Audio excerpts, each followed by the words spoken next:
And the next sacred cow is get a job, or go to school and get a job. Now, the problem with getting a job is, who do you think pays the most taxes? The owner of the business or the worker? To that, I'll turn to my accountant here, Tom.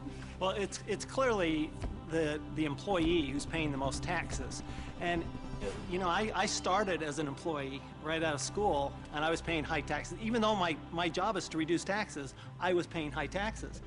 And then I started, I know, ironic, isn't it?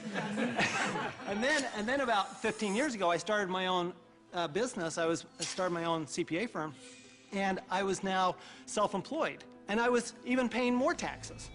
So it wasn't until I started acting like a bigger business and was really a significant sized business that I started paying less taxes. And it's because it's the business owners, and it's the entrepreneurs, and it's the investors, the active investors, that really pay the least amount of taxes. Time out.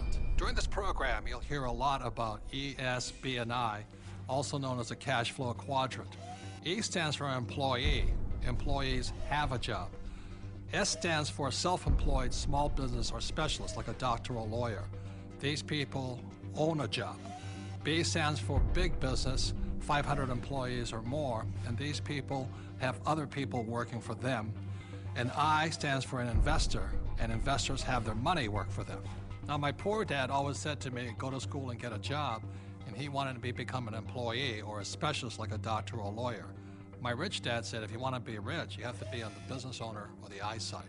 And that's the difference between my rich dad and my poor dad.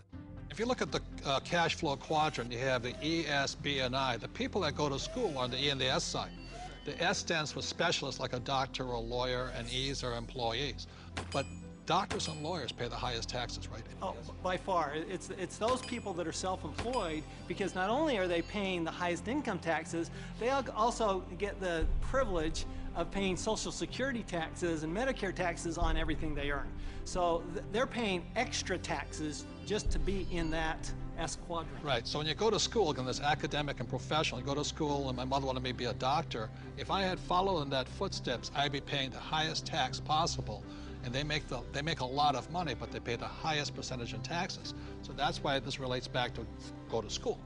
That's right, and they actually have the fewest options of reducing their taxes. The tax laws are really geared towards those people who are creating jobs.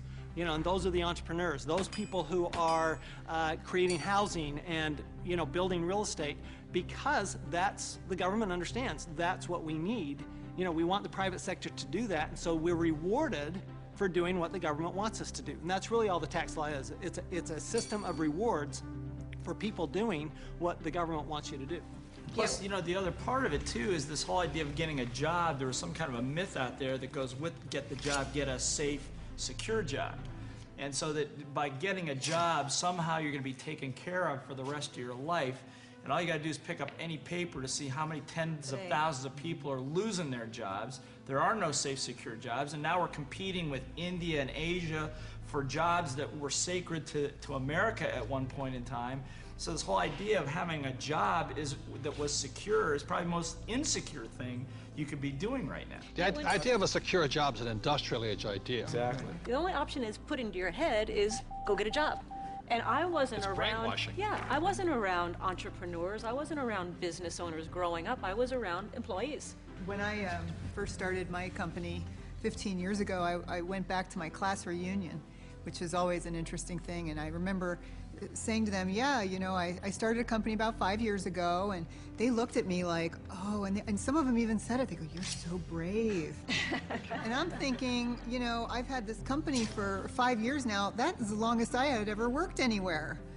See, without financial education, you have to get a job. What's tragic today is so many people losing their jobs, they go back to school to get another job, but they're now competing with their kids. You know, that's insanity.